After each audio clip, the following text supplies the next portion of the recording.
7th standard படிக்கிறான். என்ன complaint பார்த்தா பையன் நிறைய கோவப்படுறான் சார். எங்ககிட்ட அடிக்கிற அளவுக்கு வந்துடும். எதனால் கோவப்படுறாரு சார்? செல்ஃபோன் வந்து ரொம்ப யூஸ் பண்ணுறான். அதை வந்து எடுத்தோம்னா உனக்கு ரொம்ப கோவம் வருது, திங்ஸ் எல்லாம் எடுத்து உடைக்கிற அளவுக்கு ஆயிடுச்சு, என்னையே வந்து அடிக்க வந்துட்டான் சார். அதுதான் எங்களுக்கு ரொம்ப பயமாக இருந்துச்சு, உடனே உங்களை பார்க்க வந்திருக்கிறோம். ஸோ இந்த குழந்தை ஹிஸ்ட்ரி எடுத்து பார்த்திங்கன்னா இது வந்து எல்லாருமே இந்த கோவிட் டைமில் வந்து கோவிடுக்கு முன்னாடியெல்லாம் நம்ம ரொம்ப பேரண்ட்ஸ் வந்து ரொம்ப ரெஸ்ட்ரிக்டடாக இருந்தோம், கொடுக்க மாட்டோம். ஆனால் கோவிட் டைம் என்னாச்சு, இப்போ வந்து ஸ்கூலே வந்து அந்த ஆன்லைன் கிளாஸ்ன்னு சொல்லி கொடுத்து இப்போ எல்லாத்துக்குமே வந்து சொந்தமாக ஒரு செல்ஃபோனே வாங்கி வச்சுட்டாங்க. ஓகேங்களா?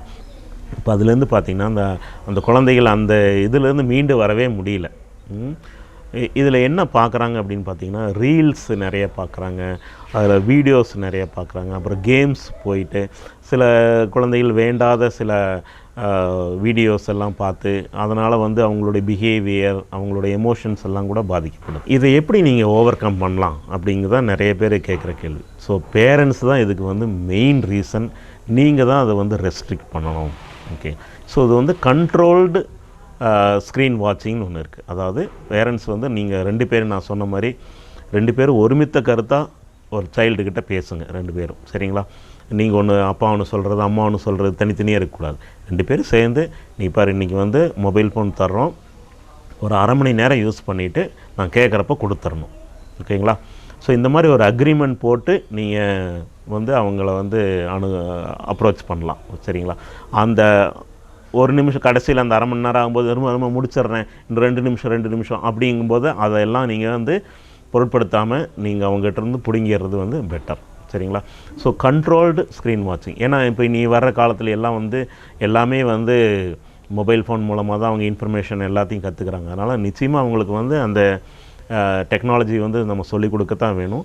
ஸோ அதனால் அவங்களுக்கு கொடுக்குறது பெட்டர். ஸோ கண்ட்ரோல் வாட்சிங் பெட்டர். ஸ்ட்ரிக்டாக இருங்க. பேரண்ட்ஸ் வந்து நைட்டு ஒரு 9 மணிக்கு மேலே வந்து ஃபோன் யூஸ் பண்ணக்கூடாது.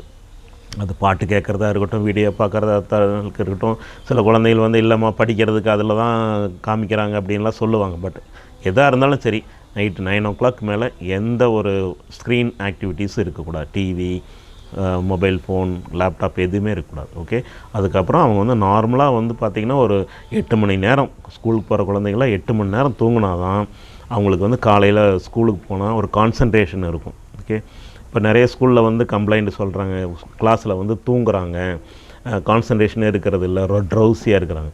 என்னான்னு பார்த்தீங்கன்னா நைட்டு இந்த மாதிரி உட்காந்து வீடியோஸ் பார்த்துட்டே இருக்கிறது தான் காரணமாக இருக்குது.